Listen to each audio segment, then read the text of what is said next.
Wolf recently updated their induction cooktops with new technology. In this video, you'll learn about the changes and see how the new series fares against Thermador, Monogram, and other brands. First, the updated cooktops are only now available in 30 and 36-inch sizes. You have two styles, either transitional with a metal edge or the contemporary in all black.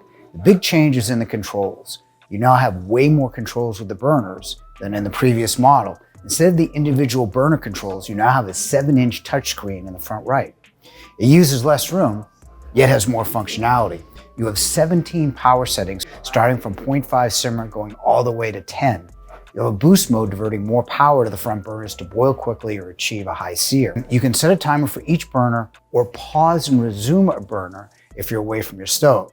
In addition, you have separate automatic functions for melting, warming, simmering, or using the bridge element. You can tell the unit is on because the icon glows red. How does it compare against other induction cooktops? Gaggenau and Thermal Liberty allow you to change temperature simply by sliding the pan up and down the cooktop vertically. Their Freedom technology allows the cooktop to follow your pans as you move them around while you're cooking. Monogram allows you to set precise temperatures as opposed to power levels for each burner if you like to cook by recipe.